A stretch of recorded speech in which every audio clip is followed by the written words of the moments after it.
Hey everyone, before we get started, we have another giveaway to announce for you guys. If you head on over to all of our social media at But Why Though PC, you can enter now for a chance to win one of 5 copies for Tony Hawk's Pro Skater 1 and 2, all on the PS4. So, take this opportunity to drop back in with the most iconic skateboarding games ever made. When you play Tony Hawk's Pro Skater 1 and 2, you get one epic collection that was rebuilt from the ground up in incredible HD. This game has all the pro skaters, levels, and tricks that you know and love, but fully remastered and with even more content than the originals. With Tony Hawk's Pro Skater 1 and 2, you can break skateboarding boundaries, show off your own style, and be a part of the next generation of skaters and creators. Additionally, you can play all the original game modes and go head-to-head with 2-player local matches. You can also show off your style and creativity with the upgraded Create a Park and Create a Skater features. And you can compete against players from around the world in multiplayer modes and leaderboards. So head on over to @ButWhyThoughPC on Twitter and enter now. It's our pinned tweet. Click the link, get in and enter. Again, we're going to be giving away 5 PS4 copies of Tony Hawk's Pro Skater 1 and 2. The winner will be announced this Friday, August 12th. So now enjoy this episode.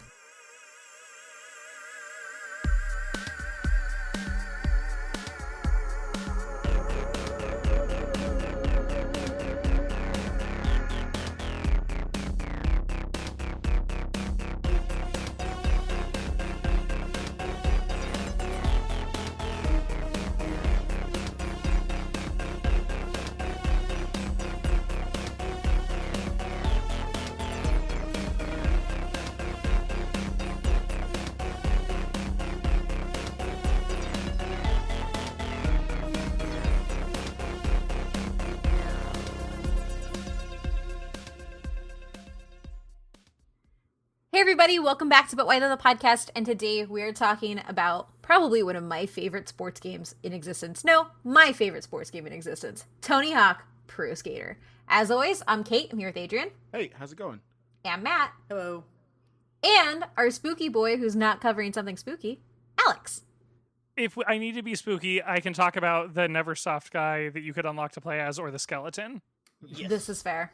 I can keep my brand here a little bit. But as much as it's my favorite sports game, it's also one of Matt's favorite games in general, and he's been hyped to do this episode, so he's going to be leading us. Yes, I am. Because this has been another Dreamcast was one episode, and Tony Hawk Pro Skater was the other episode that I've been excited to do for a long time, and we finally got here. So obviously we'll start with our intro question, and basically it'll be pretty simple of, did you play Tony Hawk Pro Skater? If so, how many of them? And then I guess what was your favorite one? I can go first. I want to say I played the first one, but I'm just going to start at 2 because the first one's a little hazy for me. So I played from 2 to American Wasteland. American Wasteland was so bad that I just stopped paying attention to Tony Hawk games at that point. And I didn't realize that everything had come out after it. So those are the only ones that I've played with my concrete memory. My favorite one is Tony Hawk Underground, but for like the campaign and the story and all of that. But mechanics wise, Tony Hawk Pro Skater 3 is my favorite. So I have it like split in that way.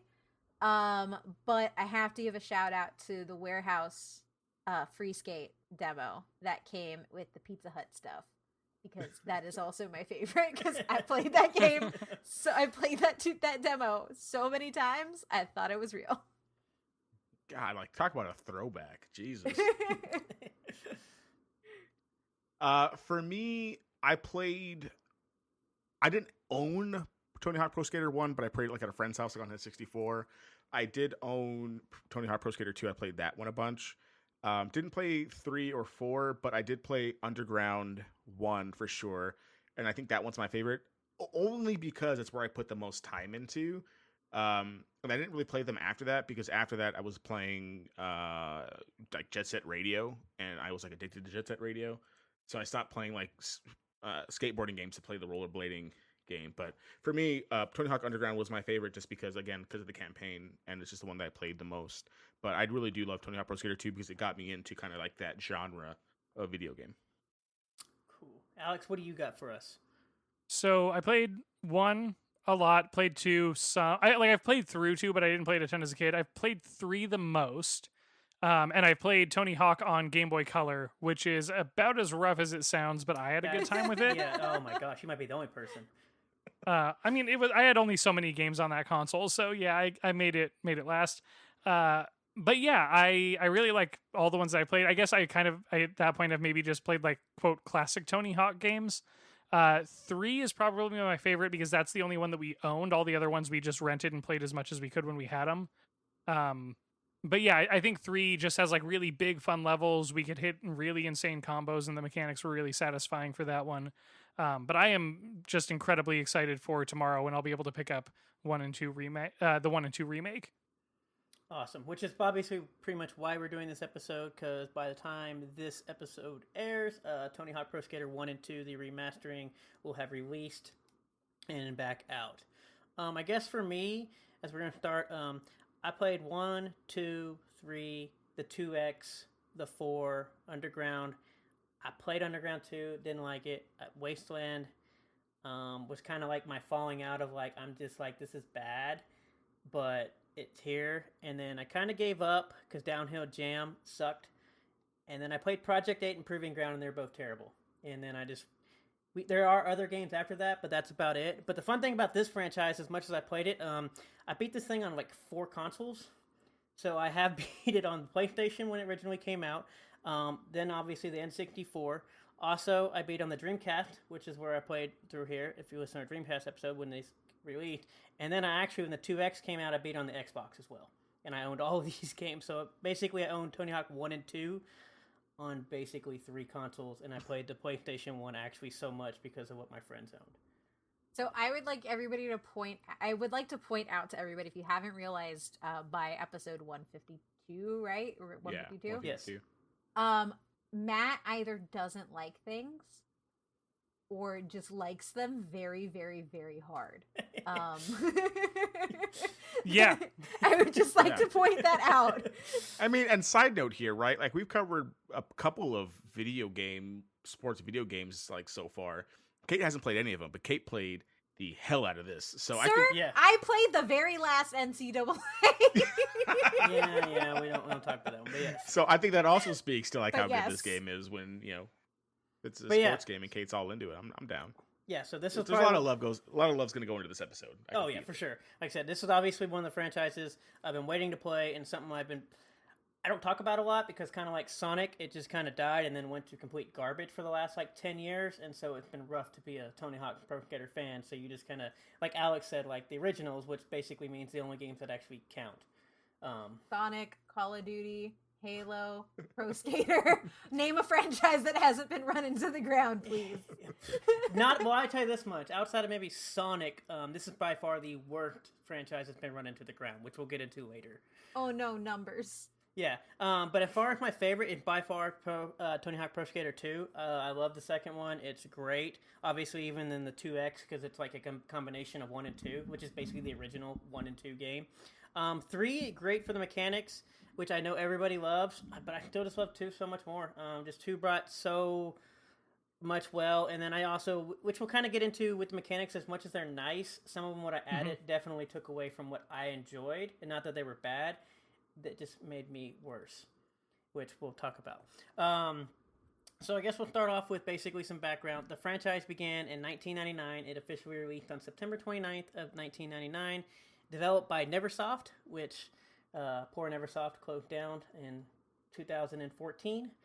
They developed the game from basically 1999 to 2007, with the later years being Robomodo that took over for the later games that are all awful. I do want to say a fun fact about Neversoft. I didn't realize until listening to this or doing this episode, because I kind of knew, but much as I've talked about like Bethesda and all these other stuff, like me growing up, Neversoft probably been the biggest part and influence of my entire childhood between this and Guitar Hero. Of how much Guitar Hero I played. Because I still own like 4 guitars in like every Guitar Hero game ever made. Again, when Matt loves things, He loves them hard. I've spent I say this as something that Matt loves. It's I have over $500 between Guitar Hero and then eventually Rock Band. I have over $500 worth of DLC into those games. He still plays them. He took it out like when quarantine first started and was playing so much on expert that he was sweating. It was a sight to look, behold. the guitar's No, over there I in the get it. background for our Guitar listeners. Hero is so Oh. good. I still have a PS2 for the sake of Guitar Hero. That's why I have an Xbox 360 The because worst- I have Guitar The Hero. worst gift I ever gave Matt was the new Guitar Hero because he played it for a little while and just talked about, man, but this isn't Guitar Hero. And I was like, okay. So here's the thing. I actually really, this is off topic, but I kind of really enjoyed the new Guitar Hero, specifically the live TV function where it would just play music videos on Yeah. a loop. Yes. Like that was such a good feature. So I actually enjoy the game, and I love the feature they have. The problem I have is I never got over the whole, we just want to make it difficult, so instead of going left to right, we're going to go up to down. Oh And yeah, then- the new controller I was not a fan of. And then obviously, I still like the color spectrum other than it's just black and white. Black, white, up, down, yeah. Yes. Agreed. So Yes. Tony Hawk. Yes, so Tony Hawk. Obviously, some of the for the new game, it actually, since as I mentioned, Neversoft has closed down. Basically, Vicarious Visions will be doing that, which they also did a lot of the ports over to their stuff. Also, other fun fact about Neversoft: that was actually the original gamer tag from my Xbox Live and my first character in WoW. I am not surprised. And then I had to listen Yo, to this episode is going deep, y'all. Like, Which, this Again, man named his when World of Matt Warcraft loves character things, after when Matt Neversoft. loves things, he loves them hard. people talk about the Pixar little eye, but the O in Neversoft is still where it's at. I'm not gonna lie, there's a statue in Dallas that is just a giant eye, and when I saw it, I was like, "Oh, Neversoft." Yes, I love Neversoft. Rest in peace. So, Synopsis, for those of you that somehow do not know what a Tony Hawk Pro Skater game is, basically it's a franchise series of skateboarding games with kind of the originals, which we talk about would basically be Tony Hawk Pro Skater before we get into like the actual names. Basically more of a classic arcade game where you kind of achieve high scores or perform certain tasks. With the later entries, basically where Underground starts, where you get like more of a story-based mode, and eventually in the later games, kind of this whole my player thing where you kind of like start as a regular skater to make a career, and that's kind of like in a Project 8 Proving Grounds stuff.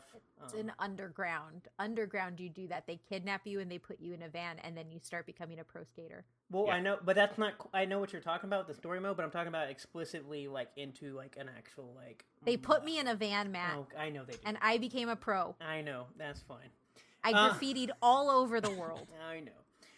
As far as the games, the funny thing is, like, talking to people, there's actually a total of 20 games. Basically, 19 have actually been published by Activision, so I'll probably only count that with another one that nobody cares about. And this is including the new one of Tony Hawk Pro Skater 1 and 2 coming out, with Neversoft doing all of them but 2, and with the 2X one, which essentially is a port of the 1, and then Downhill Jam, and then Robo Moto doing the last 7 of them. So they actually break it down into the Neversoft era and the Robo Moto era, which is always going to be great saying this whole entire Era. episode. Huh? Era. I don't care. Or are you calling it an error because it was I mean, it just was bad an error at games? this point.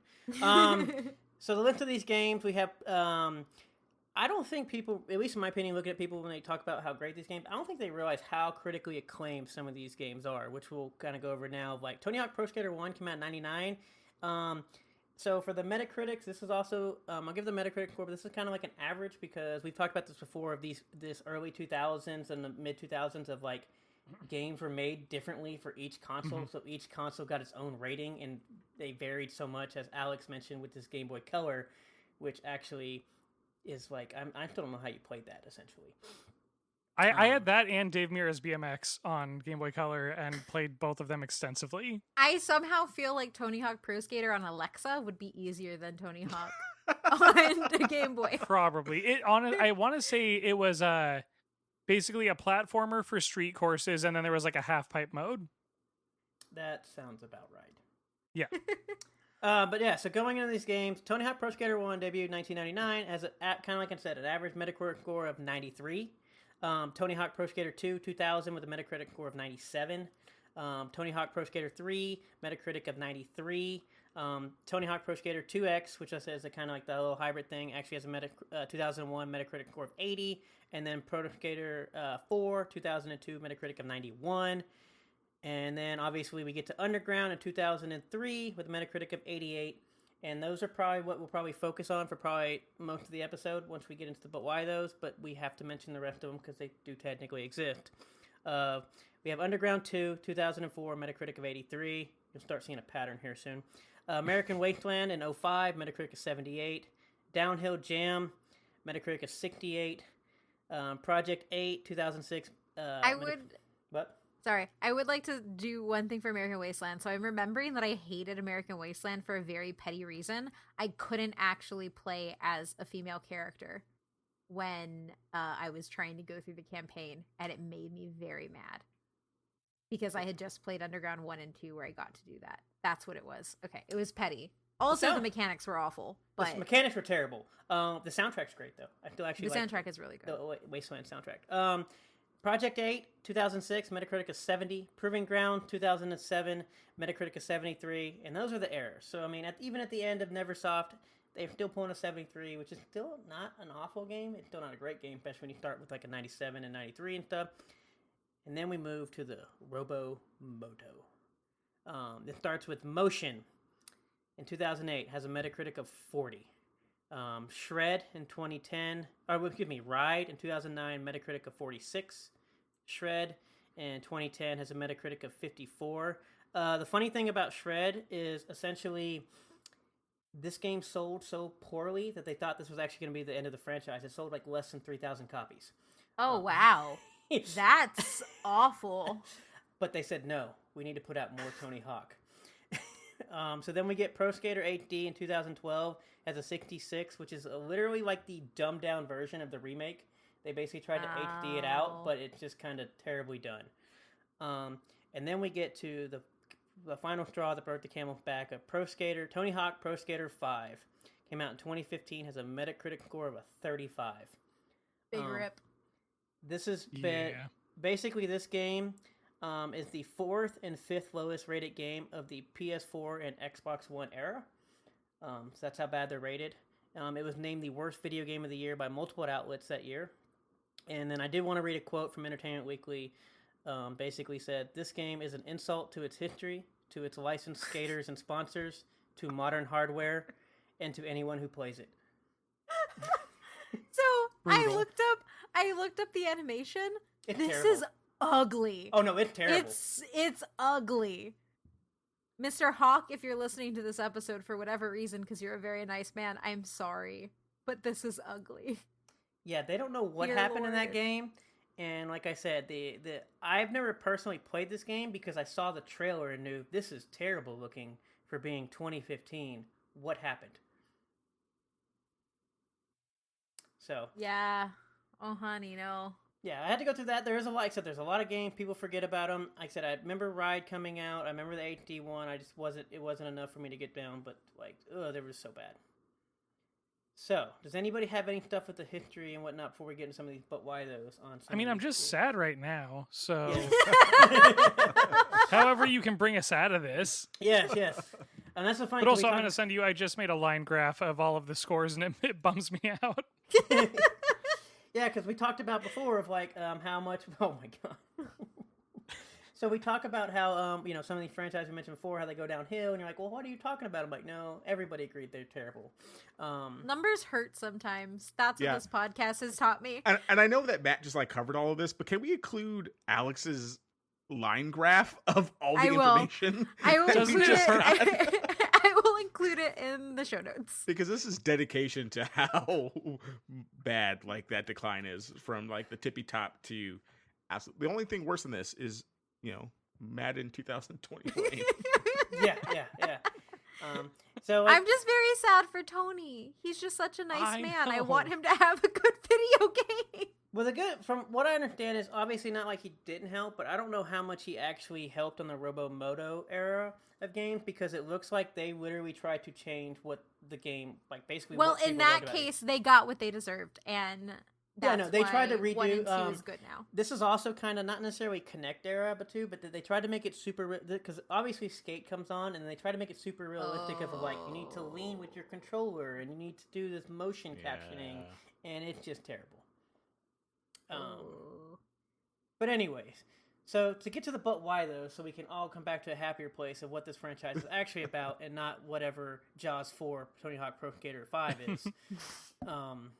Wait, are those the same thing? Because I'll play it. They might. As well. If I can be a skateboarding shark. They might as well be. For those of you that listened to our Jaws episode, Jaws 4 is probably the worst rated movie, I think, on IMDb of all time. It is. Yeah. As I always start all of my episodes I lead, we have a successful franchise. Big surprise. It's weird because it's a franchise that was technically around for 15 plus years, but also it hasn't done anything for like the last 5-6 years. But obviously we're getting a remastered coming out, so from its peak though, it's definitely very successful, even though it kind of got ran to the ground. I will say, by the time this comes out, that game is already out, so we can talk about it in present tense. Yes, that is true.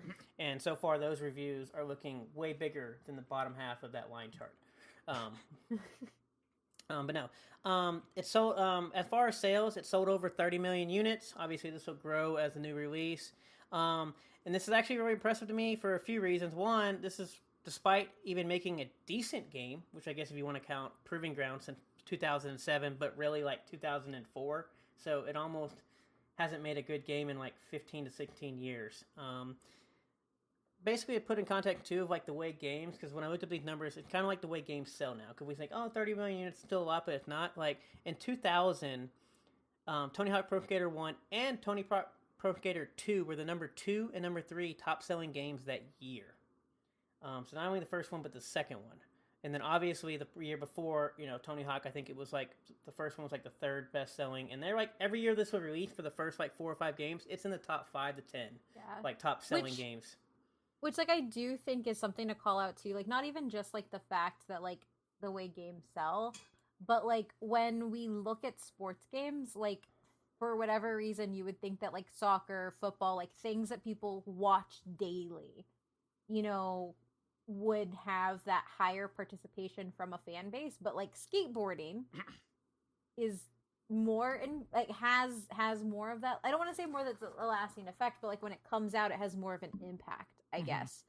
And a consistent one when it was good, which I think is like when you think about sports games and stuff, like that is just really interesting to me because like X Games happen not that often, but I guess I would say anybody can skateboard, but anybody can also play soccer. So, yeah. Can I put it into context a little bit? Because I was just curious, like, what games came out in that year. Yes. 2000 Pokemon Stadium is number 1 for the N64, and then Tony Hawk Pro Skater 2, and then Pro Skater 1, and then Majora's Mask and Gran Turismo 2.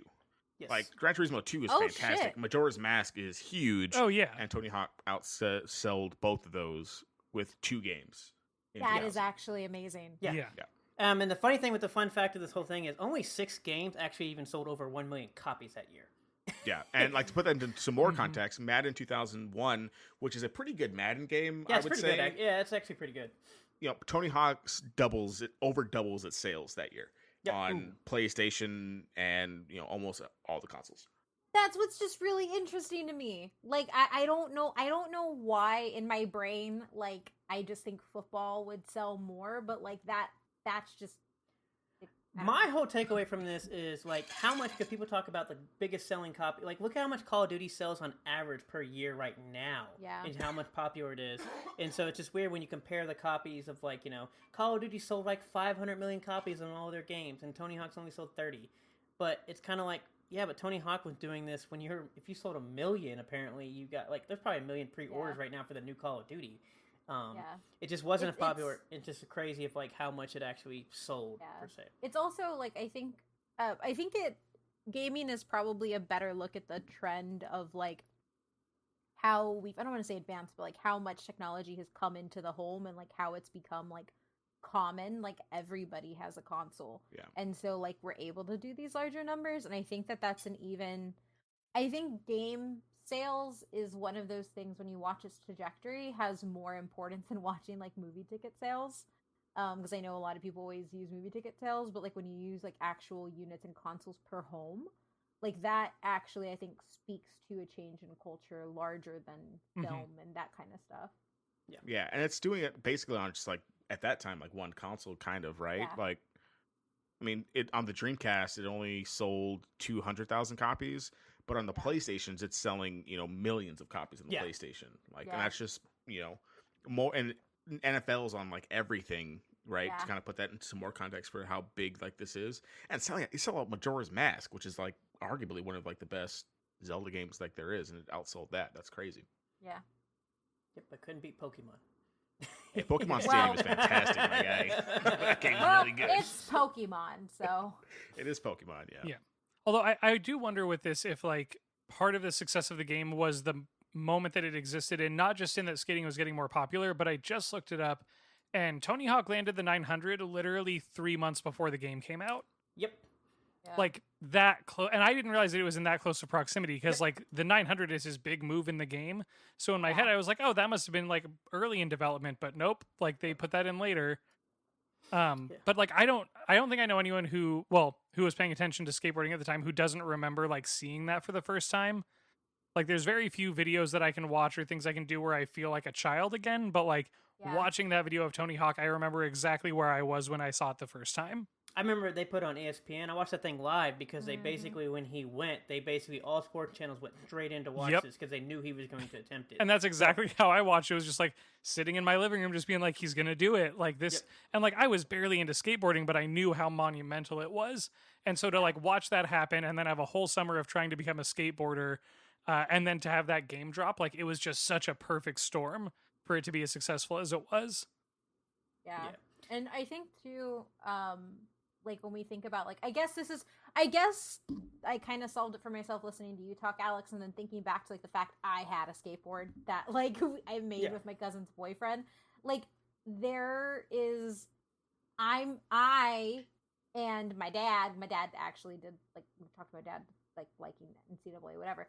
Like we're never going to go play in the NFL, and we're never going to go, play for Real Madrid, but we can all pick up a skateboard and do the things that we were doing in the game. Yes. Like in a more realistic way. Anyways, but also like as much as we talk about like the good stuff coming in, like these games being popular and selling a lot, obviously they're what really obviously helps too is they're critically acclaimed. So especially Tony Hawk Skater 1 through 4 into the Extent Underground. I knew they were highly rated, and I knew they were some of my favorite games. I didn't realize, I mean, I kind of knew, but I didn't even know even myself of how highly rated some of these games are. Like, Tony Hawk Pro Skater 2 is still one of the highest rated games of all time. Like, if you look up, like, any, like, highest rated game list, it's pretty much on there. Probably not the first one thing, but, within the top 10, usually maybe top 15. Obviously, as games come out, down the years, people buy PlayStations and with some of these single-player games, and then, obviously it moves up. But also, Tony Hawk Pro Skater 2 holds the Guinness World Record for the highest selling action sports game for whatever action sports means. But still, I'm assuming, kind of like what Kate was saying, with kind of like Madden is not there. It doubles the thing. Tony Hawk Pro Skater 3 is basically the highest rated PlayStation 1 game on Metacritic of all time. Yeah. And so I think it has a 98. That's nuts. Yeah. I mean, Also, that makes sense too. Yeah. Go ahead, Alex. Oh no, I was just going to say, circling back to the fact that these are critically acclaimed games, can you imagine the reception of this game? Like, had it not been a good video game, if it had tanked, if it was bad when it came out, like how hard it would have tanked and been just labeled a cash grab? Yeah. Like, because of the proximity to the 900. Like, if this game hadn't been a masterpiece, people would have written it off so hard. Yeah. It was just amazing. Obviously, it won a lot of awards throughout the years. Obviously, best sports game almost every year. Fun fact, by the way, though, Tony Hawk Pro Skater 2 apparently lost like the best game of the year, whatever, to SSX, which also is a very fantastic love that game. game. By the way. That I game is love amazing. that game so much. Which is funny because we're talking about all the skateboarding games and whatnot, but we kind of forget that snowboarding games at this time is also very, very popular. Yes. Mm-hmm. X Games, brother. Come on, man. Yes. X Games were. You guys want to talk about Kelly Slater's Pro Surfer? No, we do not. And all of the was- pro extreme athlete games that this spawned? I also feel like Crazy Taxi for some reason Crazy Taxi sticks into my brain, and I think it was the soundtrack that Crazy Taxi had of like, oh, my favorite games, SSX, Pro Skater, Crazy Taxi, which I like somehow equate to all of the action sports games that I played growing up. I do know when I was looking at some notes that did come up of just how like the arcade type style of like in the fast pace with the music that came like the genre type games, even though you're driving a taxi cab, that did come up quite a bit. But no, this is obviously peak era for sports games, whether it be Tony Hawk. Because I mean, even the like I said, the weird part we don't realize is Madden and like 2K, like we talked about on the Dreamcast thing, or like because if you look at the top selling Dreamcast game, I believe it's NFL 2K. And it's that was going to be my point here. I don't know how much this goes into kind of like timing or what the case is, but you know, PlayStation launches in 2000, PlayStation 2 launches in 2000, and Madden 2001 is that console's like best selling, you know, like game basically. So if you look at like the top 10 selling list for 2000 for PS2 games, it's Madden NFL, Tekken, SSX, NHL, Ridge Rider 5, Midnight Club, Smuggler's Run, Summoner, Time Splitters, Dead or Alive 2. Tony Hawk's not even on that list for the PS2. But if you look at for the PS2, but if you look at the PS1, Tony Hawk Pro Skater 2 sells 1.5 million copies. Tony Hawk Pro Skater 1 sells 1.3 million copies. Gran Torino 2 sells 1.5 million copies. Like, I think it just comes at like that perfect moment of like, hey, not everyone has a PlayStation 2, but you have a PlayStation 1, so let's play all these games that didn't launch on like the PlayStation 2. Yeah. So, kind of getting into the gameplay, because why we all want to play these games. Funny thing is, this game was inspired by Top Skater from Sega from 1997, 2 years earlier. Never played it, but apparently the devs really loved it. Obviously, Tony, as I mentioned before, they kind of like vary of kind of like how the game progressed through years. So basically, Tony Hawk Pro Skater 1, you get these levels and timed events. It's funny because the collecting of items, like I have to collect skate and like the boxes and everything, actually comes from Super Mario 64 of collecting stars. That's cool. Obviously, you get challenges. You have this arcade feel. Obviously, they ended up with multiplayer, which kind of you see throughout, and obviously they add online play as that comes to.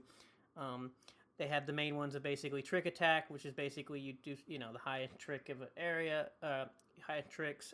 Graffiti is essentially you have to do the highest trick of an area. So basically, if you ride this rail, it turns green, and then in order to turn it red, you had to make a higher score on that rail. And then obviously horse, you would do you had 8 seconds to do a trick, and then the player had to. I loved horse. Horse is great. I loved horse so much.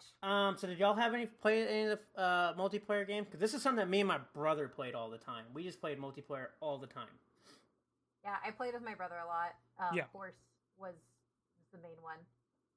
It was for some reason that was just one of my favorites because it was the easiest. Not easiest. It was the hardest, but it was like the funnest, I guess. I didn't really like Trick Attack that much. I never played Trick Attack, to be honest. Yeah, but horse is the one that sticks out the most for me. Yeah, I played horse a lot, although eventually my brother and I, especially on Tony Hawk's Pro Skater 3, had to implement a rule about how long you could keep skating after the timer ran out. Yes, yeah. And that is something that, obviously we'll talk a little bit more mechanic, but that is something that I hate probably the most part, and we had to implement a rule because as a person who is a vert person, and my brother played more of the street and the manual and riding, basically it turned into we would just pick courses to where I got to pick a vert map to hopefully win, and then he would pick a street map, and then once they implemented some of these new mechanics as we get into 3 and even later 2, it just sucked because he would do anything and then just run around and do a manual for the last 5 minutes when the timer ran out. And I was like, you're an asshole. Yeah. Well, the trailer that they put out for Tony Hawk has somebody racking up like a 2 million point trick, and I'm watching it, I'm like, yeah, this game has always been broken, and they're celebrating that with this ad. Yes. Yeah, it does. But no, so then we get to Tony Hawk Pro Skater 4, which we get the open world and in kind of even beyond into the more of the story-based stuff. I personally was not a fan of the open world going from the levels. It wasn't bad, but I guess for some reason, I just didn't care for the open world maps. I loved them. And I think that, like, for me, that was it was where I got to just be more open, because I liked the street parts, like, a lot. And so, for me, a lot of Tony Hawk wasn't just vert, it was about, like, mixing things together, and I felt like I was able to get way more creative with the open worlds than just kind of being confined. Yeah, and then obviously moving the my player, which obviously, like you said, they do have a story mode. You do get kidnapped in a van, as you said, in Underground 2, which obviously that kind of like the destruction era where they said we're gonna go around and break everything we can with Bam Margera or whatever the heck. Bam Margera, yeah. Margera, yeah. Whatever the heck his name is. What? It's funny. I remember, so... Are you discounting the cultural significance of Bam Margera right now? He's also a Tony Hawk Pro Skater He is episode? also an asshole, though. Yes, Like, I mean, he's yeah, a terrible I'm not person. denying that at all. I'm just saying the cultural significance of it. You should know Bam Margera's name. There are two ends of the skater spectrum. There's good guy Tony Hawk, and then there's Bam Margera. That's but fair. as somebody who was like surrounded by girls who were very obsessed with Bam Margera, I actually knew Bam Margera because of the CKY skate videos that they used to put out before anything else happened.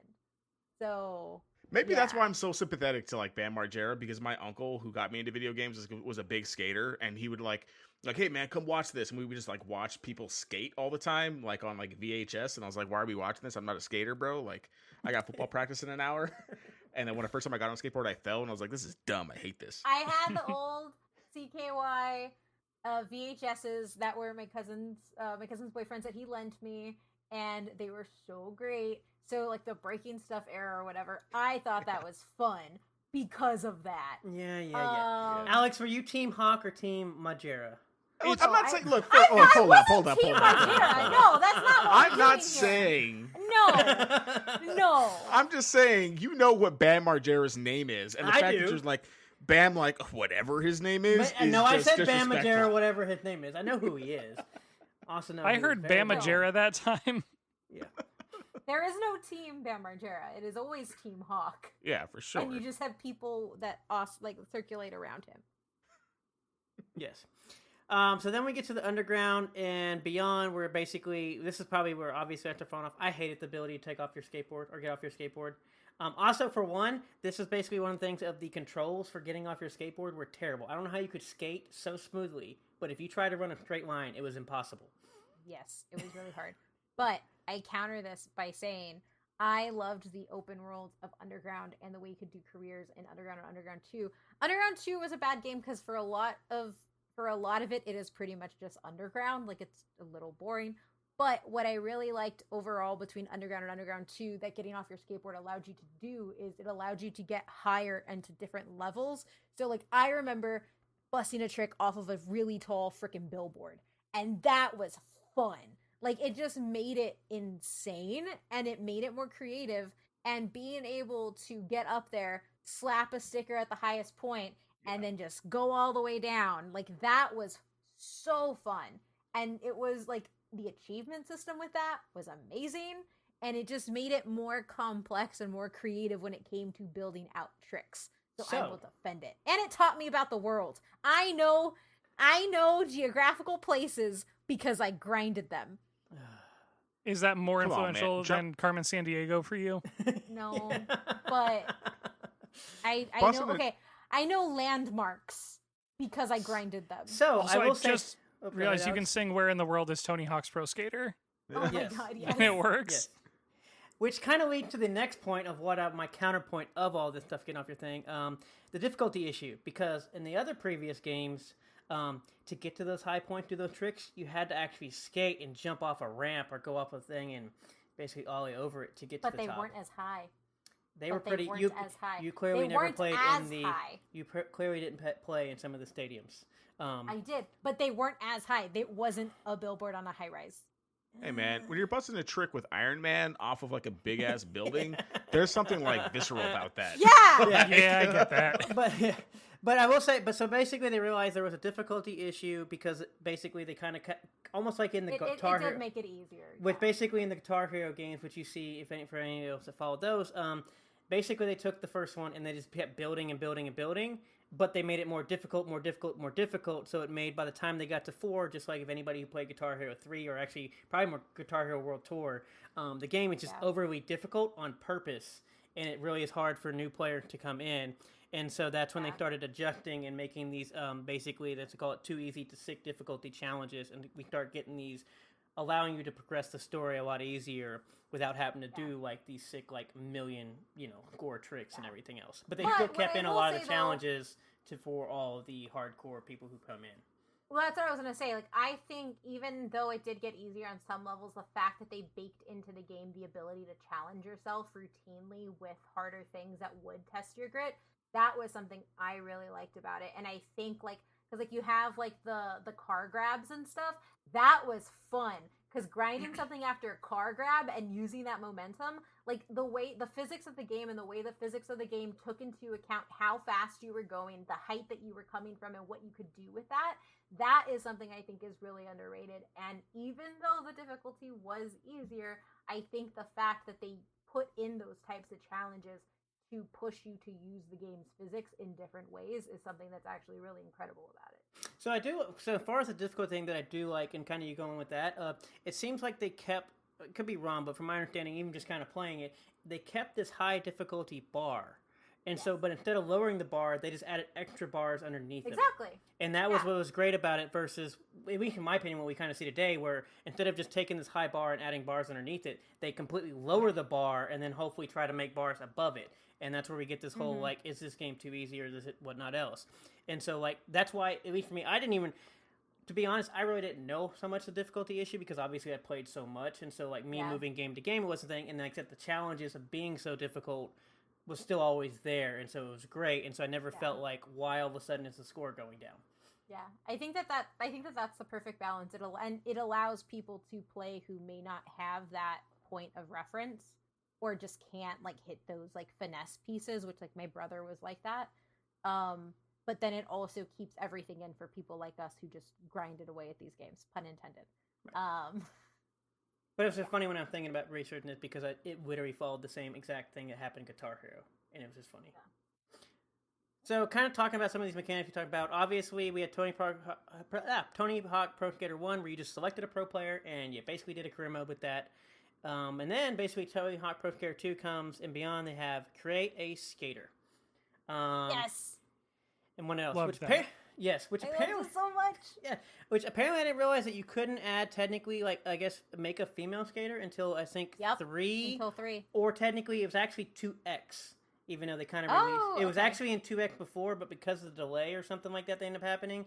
3, I think, either comes out before it, but technically it was originally supposed to be in a backtrack for 2X, and then 3. But that's where they did it as a kind of moving back stuff. Yeah, and then so when you get the female player in 3 and then 3 and 4, they do this really weird thing with fashion is it either completely like makes you completely masculine or it like hyper feminizes you, and it kind of sucks a bit. But in Underground and Underground 2, they like really take influence from streetwear from actual female skaters, and you get the ability to do a hybrid of what you want, and you don't end up with a character that just looks really sexual or really like non-feminine. And so like there's like the creation aspect in Underground and Underground 2 are two of the things that I really, really love about the game, because I got to make a player or a character that like literally dressed like me. And it was so much fun. So I do know from looking at stuff, and I remember talking about basically one of the pros, Alyssa Steamer or whatever, I think you could not actually put skirts on her at all. Nope, not at all, because that's how she wouldn't play. Yeah, and so I do know that was a big feature they had in there. Obviously, outside of the creative feature, we had the big additional features that we moved forward. Because with Tony Hawk Pro Skater 1, you basically did some grinds, some jumps, and some vert, and that was about it. And then they started adding everything. So basically in 2, you get like manuals, which we kind of mentioned a little bit before, where you're just kind of riding on your wheels and kind of extending out. Obviously, you have this the switch stances and everything, which was great. I don't know about you. That actually makes a big difference to me, surprisingly, playing with the character, whether they have a regular stance or a goofy stance. Yeah. And then flipping that, obviously, depending on your points and how you land. The big thing that ended up hurting me and outside of the manuals was the revert. I would think that would be the biggest fan of it, but then it kind of didn't kill the vert, but it made it just super hard. And so basically 1 and 2, I dominate my brother, and we kind of take turns. And then as we add the manuals into the revert, I start losing a lot because I'm used to, we go up and we do big time tricks. We come down with a score, not we do big time tricks. We revert into manual, into grind, and then we're halfway across the map. And then obviously we had the double tap tricks where you could do like the double flips for the boards. Obviously the balance meters of how you grind and what you're doing to keep stuff up. And eventually they added a slow motion stuff for the landing, and I personally hated that. Oh, that sounds gross. Yeah. I don't know. I don't remember. I don't know what y'all's favorite like addition they had that they ended up doing from playing. I feel like the revert manual thing, I get the fun of it, but I also completely understand your frustration with it because it is a very specific skill to build out. And if you just don't or aren't interested in it, then it's really hard to compete against somebody in multiplayer. But it also, I feel like, was maybe a little bit enabling because there were definitely times where I would hit all 3 high score challenges on a level just by exploiting revert manual grind, do a 360 kickflip out of a grind into another manual, and just hit, 600,000 points. And it's like, oh, cool, I just did 3 challenges. But again, exploiting things. But again, it's also there. And I feel like if it's there, then using it isn't necessarily bad. So I don't know. It's just like, I probably could have challenged myself more to not use those things. Yeah, I know from a person, like I said, for me doing it to do, I understand why they got them. And like I said, it's kind of fun. But it did lead into like, oh, I beat 3 challenges off of 1 combo move versus like you have, especially in the older ones where you had basically, I think it's 1.5 minutes or 2 minutes to basically get these scores.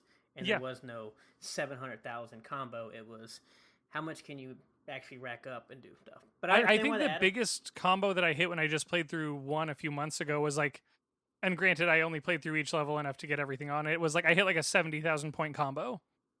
Yeah, and you can do that on accident and doing stuff. I do enjoy the manuals. Obviously, the extended manuals are hard. The revert was where we kind of got tricky of like you're literally going up in the air, doing tricks and coming down to revert into something else. And I'm like, oh, come on. But I do understand why they're there. The double tap tricks were also fun just because of what you could do with the flips and stuff. And then obviously the balance meters were just nice in general of just like, being able to extend it out with like skills and stuff and everything else. The balance meters were fun. Yeah. And I feel like every iteration of them were slightly different, so it gave you something like to relearn. Yeah. And one of the other things that I really liked for the mechanics pieces, outside of the balance being my favorite, was just was how hard it was to recreate something if you weren't paying attention. So there was a lot of times where I was like, I just want to see what this does. And then I'd pull off something really cool, and then I would not be able to do it again for like months. And it was one of those things where like you had to learn the character. I mean, in the earlier games, you had to learn the character you're playing. You had to learn which moves they had, and then you had to remember what did what. Because it's and it's funny too because you don't have to know that. Like you can easily play the game without learning any of that stuff. But like it was like an added challenge for me to replicate stuff that I had been doing. It's also what made playing horse really intense because sometimes I would just mess around and do something and then I wouldn't remember, and then my brother would play and he couldn't land it because I had just messed around, but then I also like had no way of replicating that move in the future. Yeah, I mean, obviously we had the diminishing returns, and that was one of the great factors that pushed you to learn a lot of different moves, because if you just did the same move over and over again, the first time it's 500, then it's 400, 300, to where, if you can do like I remember you could do so many times just screwing around, you could do it 900 and you get like 1,000 points or something. It was ridiculously low. And then obviously as the stuff progressed, we had create a park, level editor, create a trick. Loved that. Wait, create a trick. When was that? That was definitely in the later games. Okay, yeah. I remember the level editor and create a park and all that, and it was super fun. Not gonna lie, I never touched any of it except for the achievements. I build squares in my zoos, and I definitely am not building parks. I had fun with it. It's definitely one of the things that people love. I mean, I'm not going to act like I said, obviously I know I didn't, but I'm not going to discredit it because it is something that I know people love doing.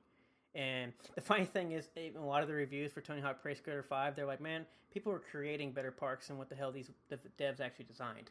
That's kind of what blows my mind about that game being bad, because the mechanics from 1 are there. Like, the base game you could still do. You just need to design good parks and have, like, balanced skaters that offer a variety of experiences. Like, I don't want to say it's not hard because I'm not a game dev, but like it's not hard.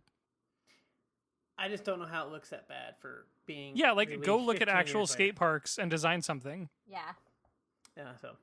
So moving from all that stuff, kind of like we kind of touched on a little bit, but basically Tony Hawk Pro Skater influence. Basically, this game blew up. It blew up a lot, and it helped a lot of people, and basically almost transcended an entire almost generation, as we talk about. Basically, the popularity of skateboarding, it was already increasing, as we talked about, kind of the 900 happening a few months before this release, so it was getting there. X Games are coming around, but like basically, I'll probably let y'all talk about it, but like there's been thousands and thousands of people who literally said, I picked up a skateboard and just wanted to skateboard literally because of this game. Mm-hmm. Yeah.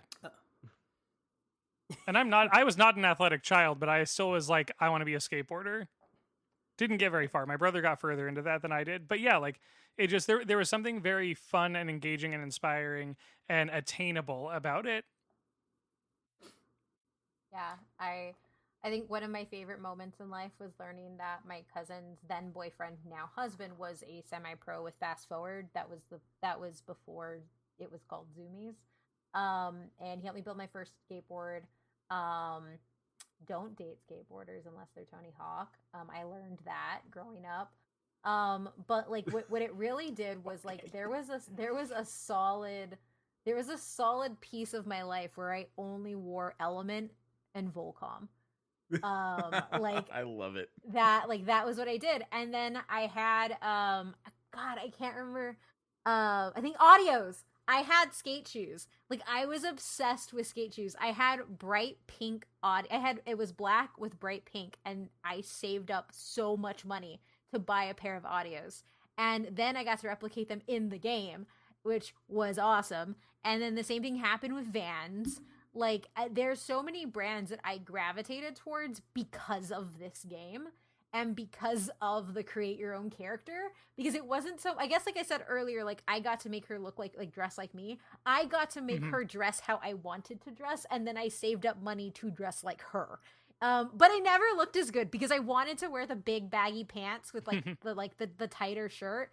Never looked as good, but it looked great there. But so much of my wardrobe was influenced by that. And that actually stuck around for my brother too. Because when my brother played, he was obsessed with all of the shoes. And then I had them. And then when my brother started getting older, my brother exclusively wears Vans now.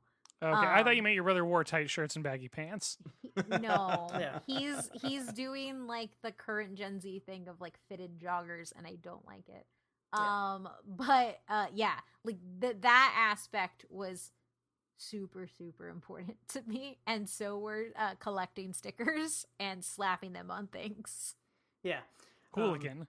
Yes, which obviously, as I can say, included fashion and then kind of the music. I see why you picked up your skateboard for all that stuff there, Kate. I I asked you why you picked up a skateboard and you went on with clothes.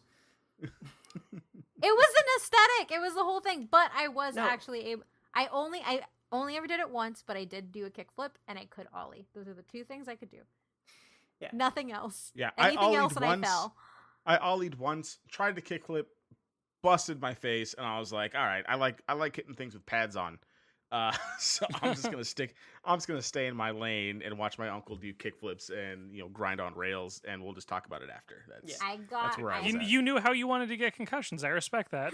Yeah, exactly. I wanted a prolonged concussion, not the immediate one. That's what I wanted. I attempted to jump downstairs one time. Oh, no. Everybody on this podcast knows how uncoordinated I am. It didn't go well. It went just like you would think. And then I learned to just stay on the ground and ollie. And then I would watch my friends do stuff.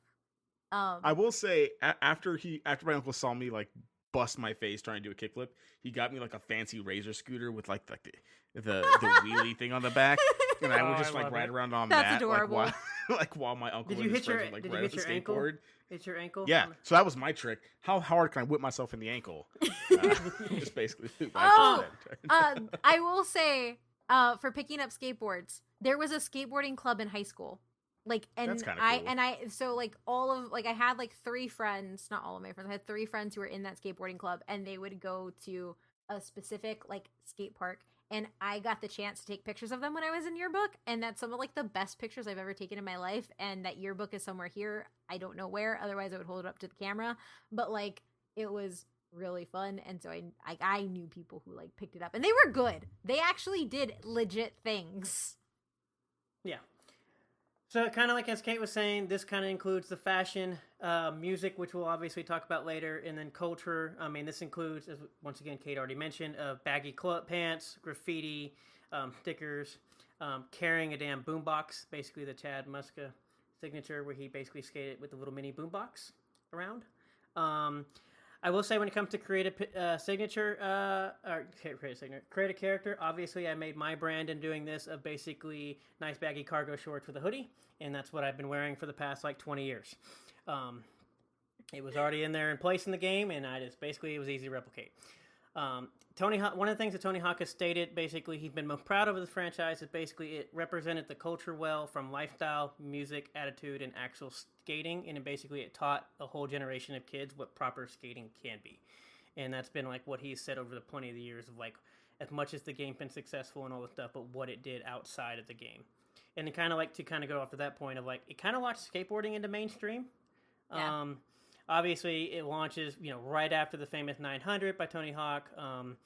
It also changed kind of the way the perception of like what people thought of skaters, and they weren't just like basically like street punks that ran around and broke stuff. Except apparently Bam said, "Hey, I'm going to bring that back." Yes, he did. But like we get all the things of just people run around going skaters and stuff. They're just little punks and they do all this stuff and they break everything and do everything else. And this kind of like brought some legitimacy to actual, not just skateboarding, but like pro skaters, X Games, and everything else. Which kind of goes into the roster of like the skaters' careers. Basically, it helped a lot of these pro skaters within the game become essentially household names. And I don't think people realize, especially when it comes to like sports games, of like how much playing sports games and recognizing whether it be players, skaters, or whatever, that like just it's almost like a learning of skill of like you're learning people and like what they do and how good they are and everything else. Unless it's NCAA and then you don't know who the players are. Yeah, well, that's why you just download the rosters and then you know who they all are. Elisa Steamer was like my Mia Hamm for skate. Like it was like it had the same effect on me. She had the same effect on me in that way. Like her inclusion, that it had that same effect as like seeing Mia Hamm on stuff. But yeah, I did. But no, it's cool because obviously they've been making, they kind of did like behind the scenes, and they've been kind of making documentaries and everything of lately, especially as a kind of resurgent, not only just in skateboarding in general, but kind of like with the new game coming back out and everything else. Basically, they all kind of state how much this helps their career, and they talk about great, like this popularity and everything. Kareem Campbell stated like basically he became like the most famous like because of this game and everything. And also the fun fact is they got paid. They actually made more money from this game and royalties in this franchise than they did being pro skaters. They got paid They made $190K just off of Tony Hawk Pro Skater 1, I believe. That's a lot for that time period. Yeah, that's what I'm saying. They were like, "Oh wow, cool." Game paying for likenesses. I like this. Good guy Tony Hawk remains good guy. Yeah, seriously. Tony Hawk has said multiple times over the years that Tony Hawk Pro Skater is basically the reason people actually know my name. Not how famous I am, not how many medals I have, not the 900. Literally, Tony Hawk Pro Skater is the reason so many people know my name. Obviously, they just released the documentary, I think, like last month, Pretending I'm Superman, where he goes into more in depth and they talk with some of the other skaters and they do everything else. But the cool thing is, like, because we're now talking about, like, kind of with the new remastered and they kind of, like, updated the roster of the new generation and everything else. But it's crazy seeing some of the interviews of talking to some of these people. One, not only just the old roster coming back, but some of the new, like the pros now of like how much they feel like it's an honor to be in this game. And then like they almost talk about like we've talked about on the NCAA cover, for college athletes of like that is my goal, and that's how they talk about it. Tyson Jones, who was the 2018 Thrasher of the Year, basically like one of the best skaters we have, who's also in the game. He's literally stated that he learned a lot about skateboarding, and basically the reason he's here is from Tony Hawk Pro Skater. And that's just like actual like people out there skateboarding, and they've talked about it so much of like just a whole generation of like he just talks about like growing up and seeing people that skateboarding was kind of frowned upon, and then like this game comes out and now parents kind of like go skateboard, I don't care, it was great. My brother skateboarded, like we kind of mentioned, you all skateboarded. My brother's dad attempted to skateboard and did a drop in, and he like nearly broke his hip and said, "I'm never skateboarding again." But that's, we got parents out there, and that's why even the commercials you see with the old people out there just trying to do it, like, that's kind of what this game did. Yeah. I think one of the things that I remember most was, so my cousin's boyfriend at the time, he had skate magazines and stuff, like the actual like pro skating magazines, and I would get like the month after because he'd get a new one, and then I'd get the other one, or I would actually like I would save up and buy some of them. And one of the cool things was I like skateboarding. I mean, skateboarding has never been like just white. Like it's been kind of diverse. Like the pros were pretty white and all male, with the exception of Elisa Streamer, who was the very first one. But one of the cool things that I got to see like in real time was profiles on up and coming skaters and get to see the space diversify. And like part of me thinks a lot of that has to do with the accessibility that skateboarding gained by being able to be in your house.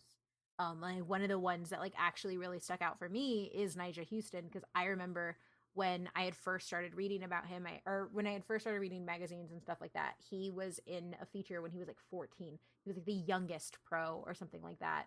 And I watched, the intro video for the new roster for Tony Hawk Pro Skater 1 and 2, and Nigel Houston's in there. And it was one of those moments where I was like, I remember when this kid was a teen, when he was a kid, because we were pretty much the same age, and he's in here. And for me, there was something that like about the game, and we'll get into the roster, but like I always felt included in it. And it made me go like seek out other things, like the Lords of Dogtown. I didn't realize one of the dudes that literally made skateboarding famous is Tony Alva, and he's Mexican American. Like that's just really cool. And like I don't feel like I felt that with a lot of other things. And obviously just the ability to pick up my own board, but that's, I don't know. I got like really happy and excited and a little emotional watching the video of all the people that are on the Tony Hawk Pro Skater 1 and 2 remaster roster. Like it's so massive, it's insane, and it's so incredibly diverse that like it's just good guy Tony Hawk remains good guy. Yeah. Yeah, and I mean, I don't, yeah, like, and I don't know like Alex's perspective on this, but I never thought that skating was also like very white, because like my uncle that I used to hang out with and got me into games and like this kind of like punky kind of stuff is on the white side of my family, and he's a very like that's a white man. But all of his friends that he hung out with and he was skating with were like Asian and like Mexican and Yeah. black guys. Like it was a very diverse group of people that I was surrounded with while he was skating, and I was kind of sitting there, Yeah. like damn, like look at all these cool dudes doing all these tricks. So even Yeah. like before I was super into the game, like I was already around kind of these dudes skating. So I'm glad that Tony Hawk brought that to like the forefront to show like other people who might not have that same experience. They're like, hey, like this is Mhm. anyone can do a kickflip. Don't matter. Yeah. Yeah, no, definitely. Like I grew up in a pretty white town, but not exclusively white.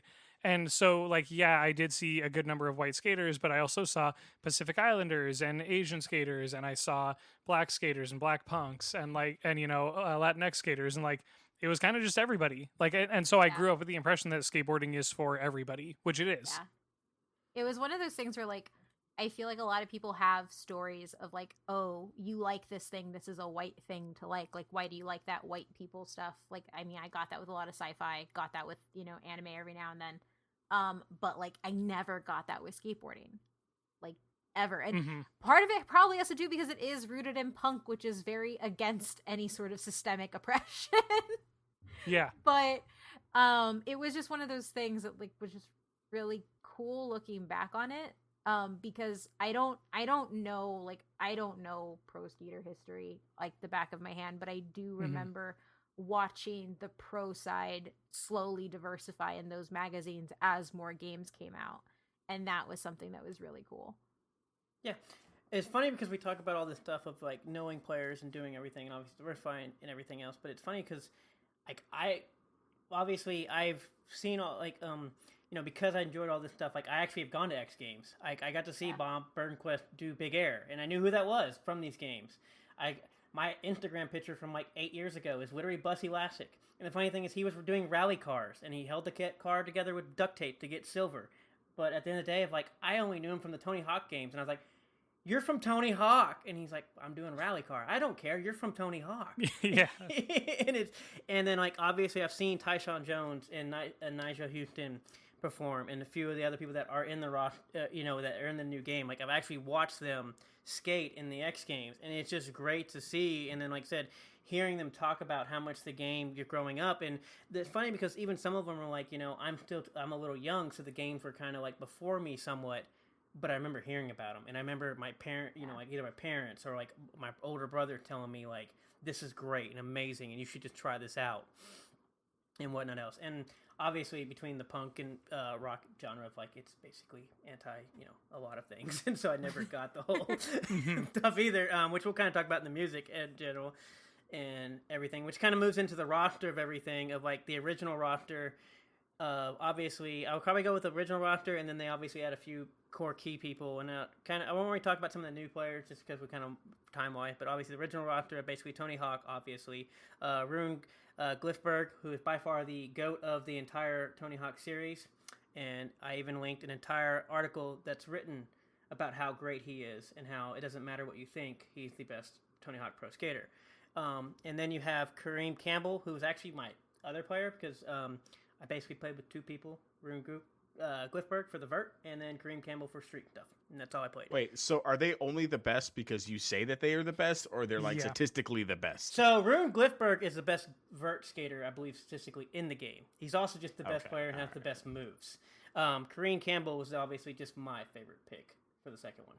So Bam Margera not on that list. He doesn't actually come in. He's not part of the original roster, actually. Yeah.